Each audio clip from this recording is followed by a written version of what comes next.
Now, if you've been researching robot mowers in the past few years, you've probably heard two chief complaints. The first is finding somewhere to mount that RTK base station so you can actually get a signal. And the second is still having to drag out a trimmer to clean up the spots that the mower just couldn't reach. Now, Ecovacs has killed both of those problems with the new GOAT A3000 LiDAR Pro. So today I'm going to show you how well it actually works and where it might fall short. Now, if you've been around the channel, you know that I tested the GOAT A2500 last year. I let my fellow YouTuber DIY Reed borrow it for his review, and my neighbor down the road, John, has actually been using it ever since. And here's what we all agreed on. The mower itself was excellent. Cutting quality, navigation, sound level, and obstacle avoidance, all great. But the RTK setup and troubleshooting is what wore everybody down. Now, back at CES this year, Ecovacs debuted 3 new LiDAR mowers. The O1000 Pro, the A2000 Pro, and the A3000 Pro that's running behind me. All built on the same brand new HoloScope 360 navigation platform, and all 3 Pro models include an automated side trimmer. The Ecovacs GOAT A3000 LiDAR Pro is the top of the line. It has a bigger battery, more coverage, and is the model that I've been testing. Now, one quick disclosure before we begin, Ecovacs is sponsoring today's video, and they sent me the A3000 Pro to test out.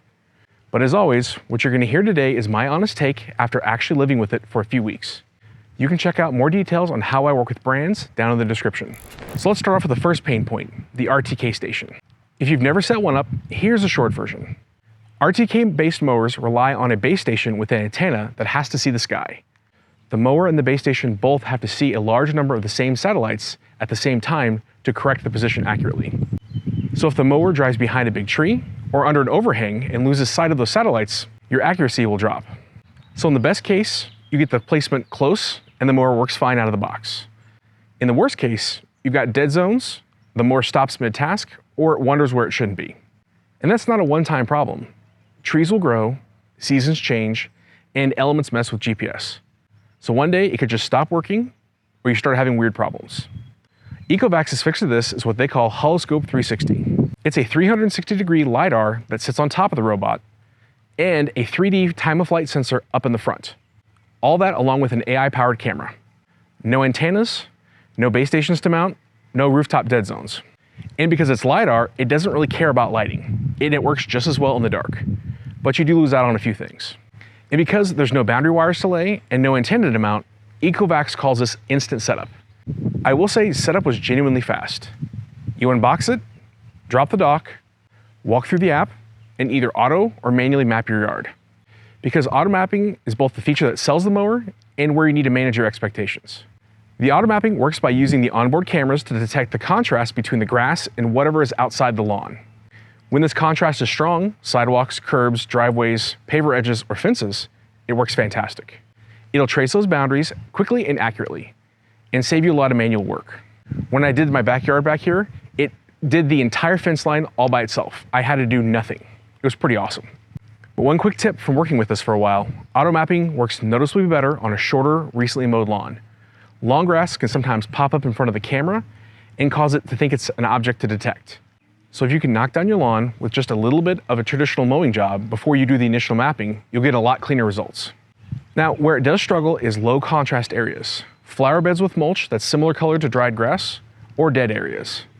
The mower did have some issues in areas where you have darker areas of grass, maybe a dead spot, or sometimes when coming off of corners. I did notice sometimes here in the backyard, when it got to some of the edges and corners, it would just keep going if it was an inside edge, but we'll see how to take care of that in a second. I also had a few cases where I got confused by something that wasn't actually the edge and tried to follow it as a boundary. The best example of this is over my side yard, there's a manhole cover. And instead of just driving over the small section of grass and continuing along the driveway, it saw the manhole, decided that that was the edge, and tried to exclude the entire section from the map. But the good news is Ecovacs built in a reverse button for exactly this situation. If the mower makes a mistake or a wrong turn during mapping, or you make a wrong turn when you're driving it manually for mapping, you can just press the reverse button and it retraces its steps. Then you can go back and correct your mistake or take over if the auto map is failing. It's a really nice feature that was introduced on the last GOAT series, and I used it quite a bit more than I expected to. So where did I land on the auto mapping? If your yard has clearly defined edges, auto mapping saves you a ton of time and effort. But in most yards, you're still going to end up manually refining some of those sections, especially if you want the trimmer to work the best, which we'll get to here in just a minute. So where did we end up on pain point 1? Well, the RTK headache is completely gone with this mower. You trade an ongoing problem of dead zones, antenna placement, and seasonal retuning for a one-time mapping session that might just need a little bit of manual touch-up. That's a trade I'll take any day. Now, one more thing before we move on. Once the mower finishes mapping your yard, the app shows you this really cool 3D representation of your yard built entirely from the LiDAR scanner. And it's not just a flat outline. You can actually make out features like your garage doors, trees, or even the shape of your house. It's a cool moment of seeing the world the way your mower does. So that brings us to the second pain point, trimming. Now, even the best robot mowers leave a strip of uncut grass along your fences, sidewalks, and foundations. Usually 4 to 6 inches of grass that the mower cannot physically reach. And that's been the big unsolved half of the robot mower equation, until now. The A3000 Pro has a side-mounted trimmer module. And this just uses standard trimming line. It sticks out from the side of the mower and it can handle those edges that the cutting deck can't reach. Now, this is the same true edge concept that Ecovacs deploys on their robot vacuums.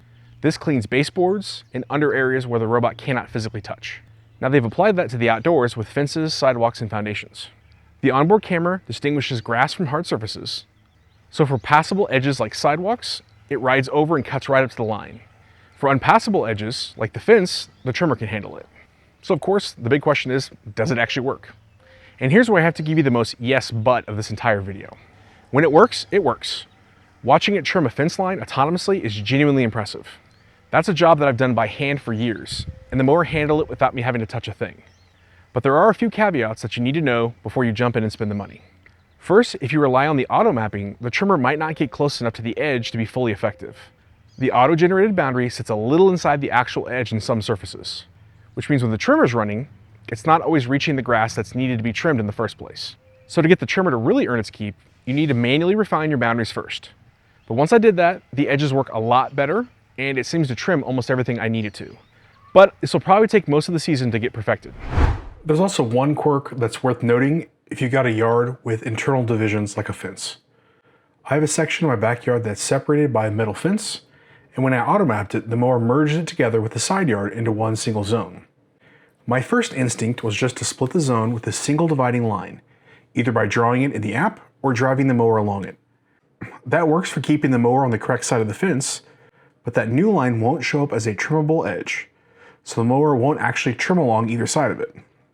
The fix, which I worked out with Ecovacs, is to make 2 parallel cuts close together and then remove the thin strip in between. That creates an actual gap in the map instead of just a dividing line. And now both sides get treated as proper edges that the trimmer will work on. It's a little counterintuitive, but it works. This is especially helpful if you activate the adaptive edge, which uses the camera to try to get as close as possible to that dividing line, which works great on fences. Before we jump into the rest of the video, all I have to ask is if you found any useful information out of today's video, make sure to give it a thumbs up. And if you haven't already, make sure you subscribe to the channel for more great smart home content. The second thing to keep in mind is there's no height adjustment on the trimmer. It's just on or off. The trimmer head does actually move up to stow and then out into position, but it only has the one down position. So if you're cutting your lawn at 3 inches, the trimmer is going to do its own thing at its own height. Most of the time you won't notice, and honestly it's hard to control a manual trimmer anyway, but it's not a setting you can dial in. And the third thing, and this is the one that bugs me the most, is that trimming is actually a separate scheduled job. You can't combine it with mowing. That means 2 separate tasks and 2 separate trips, which can get annoying if you've got a lot of sections to your yard like I do, because it'll have to complete the entire loop and then go all the way back out to the very edge piece and start trimming again. I did talk to Ecovacs about this, and they actually brought up a good point. This allows you to separate the extremely quiet mowing from the louder trimming. So you can go ahead and run the mower in early morning or right before bed and save the trimming for the middle of the day. Now on the upside, the line replacement is actually pretty straightforward.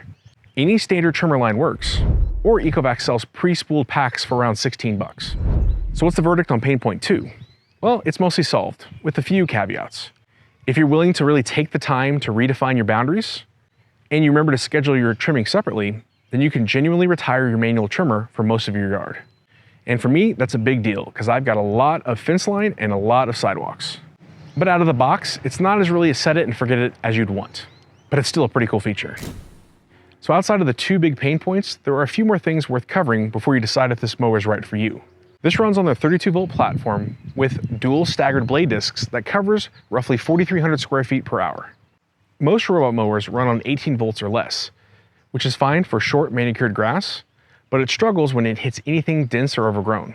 That higher voltage means more torque at the blades, so the mower can push through thick grass without bogging down and needing a second pass. It also means that it can move faster while cutting, up to about 2.3 feet per second. But I would be cautious. The faster it goes, the more grass it can miss. And that's the way it is with any mower. It charges in about 70 minutes and runs for roughly 160 minutes on a full battery. So a typical yard can get done in 1 or 2 cycles. If I'm doing straight lines, I can mow the large section of my yard in one single charge. So in plain English, it's fast, it's powerful, and the cut quality is genuinely good. You will find a few stray grass blades here and there if you really go looking for it, but for the most part, it gets the whole yard. And you can go in and fine tune if you find certain sections that don't get hit correctly, you can have it overlap a little bit more. And the best part about a robot mower is that you can just have it go again tomorrow to catch any missed spots. But you need to be cautious about areas where you might get some slippage. So for most suburban yards with normal hills, it shouldn't be a concern. Now, and another thing that surprised me is it's one of the quietest mowers that I've tested. It's quiet enough that I'd be comfortable running it early morning or late in the evening without really annoying my neighbors. That matters if you have an HOA or just don't want to be the person waking up the entire block at 7 a.m. on a Saturday. You really can't even hear it running, just cutting the grass. The A3000 Pro uses what Ecovacs has dubbed their AVI 3D obstacle avoidance. It's the same thing you see on their indoor robots. It's a combination of AI vision and 3D time-of-flight LiDAR that can recognize over 200 different types of obstacles. This includes people, pets, and even small animals like hedgehogs. Now in practice, I found that it's extremely cautious if somebody walks into a section while it's working. It'll actually skip the entire area and move on. But it actually comes back at the end of the job to pick that area up. So if you are watching it work in real time, you might notice it randomly stop mowing or skip an entire section. But that caution is exactly what you want if you have kids or pets in the yard. Now, because the navigation is LiDAR based, it works just as well in the dark. So if you'd rather have it run at night when nobody's outside, you can. But you do lose out on the AI assisted object detection. It should still dodge obstacles, it just can't identify them and take the best course possible. Now, one more thing worth knowing, and it's actually bigger than it sounds. The A3000 Pro is actually IPX6 rated, which means you can actually hose it off. When it gets caked with grass clippings or mud, you don't have to wipe it down with a rag. You can actually grab the hose and rinse it down like a car. That might sound minor until you compare it with other robot mowers, which explicitly tell you to not spray them with water. And if you've ever tried to hand clean a mower, you just don't. You leave it out in the rain, let it get wet. Now that we've covered the mower itself, let's talk about the all-important app. And there are a couple things that frustrated me, even though this is a pretty solid app. You can actually set a different mowing angle for each zone, which is great. The other GOAT didn't have that, and I don't know if it still does. The frustrating part is the angle is actually relative to the base station, not the zone itself. It will show you a percentage, but you can't select the angle by typing in a number. You have to dial it in visually, save, exit, and check. If it's not right, you go back through that whole dance again. This just means multiple trips through the UI for one setting. Another one is cut height. It actually only adjusts in 0.4 inch increments, so you can't set an exact 3-inch mow. It's either 2.8 or 3.2. For most people, that's not a big deal, but if you're particular about your lawn height, then those increments might add up. Unlike other mowers, you can't resume a job from a set percentage. You'll need to start the entire job over from the beginning. But overall, it's easy to work with and does pretty much everything that you need it to do. Plus, I like the fact that it shares the same app as the Ecovacs vacuums. So you'll already be familiar with how it works, and it's one less app to install. So now we get to the all-important question, who should actually buy this? The A3000 Pro is a great fit if you've got a suburban lot up to about 3/4 of an acre. It's especially worth it, in my opinion, if your yard has lots of edges, fences, sidewalks, and foundations, because that's where that trimmer really earns its keep. It's also a smart pick if you have kids or pets running around. That cautious behavior I talked about before is exactly what you want. And if you're willing to spend a little time up front refining the boundaries in the app, you'll get a lot more out of the trimmer than most people who just rely on the auto mapping. Now you might want to skip this particular mower if your yard is heavily uneven. Other reviewers have noted that the front casters can struggle on rough terrain. You also might need to skip it if you're particular about an exact cut height. Those 0.4 inch increments aren't going to work for everyone. Now let's get to the all-important topic, price. Because this is the part you need to be honest about. The Ecovacs GOAT A3000 Pro has a list price of $2,500. Now that's not the top of the market by far, but it is something you want to make sure is going to work for your home and your property. So here's the way I'd frame it. If you're already spending time mowing your lawn every single week, especially in the summertime when it gets brutal, Or you've heard friends complain about RTK base station setups and you hate trimming edges by hand, this is one of the first robot mowers that actually justify that price by removing all those headaches. But if you don't mind trimming, or that's not something you have to deal with, or your yard is simple enough that an RTK mower has been fine for you, there are cheaper options that'll get you 80 to 90% of the way there. But in all reality, it does cost about the same as a decent zero-turn mower. But this all comes down to one simple question. Do you want to buy a mower, or do you want to buy your weekends back? So here's where I land on the A3000 Pro.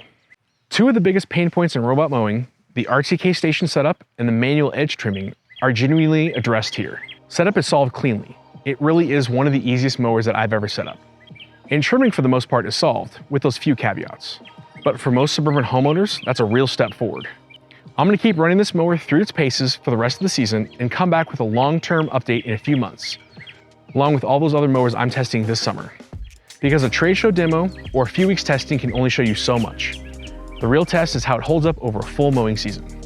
In the meantime, I want to hear from you. Which pain point mattered the most? Killing the antenna setup or getting rid of manual trimming? Drop a comment and let me know. A big thanks goes out to Ecovacs for sponsoring this video and sending over the A3000. Now, if you do want to check out this robot, I've got links down in the description, which of course go to help the channel. And if I have any new deals that come up, I'll post them up in a pinned comment above. Now, if you want to see more outdoor robot coverage, I've got a whole playlist right over here. And if you want to see my other Ecovacs videos, I've got a playlist over here. Now make sure you subscribe so you'll catch my other videos on robot mowers this season. Thanks for watching, and I'll see you on the next one.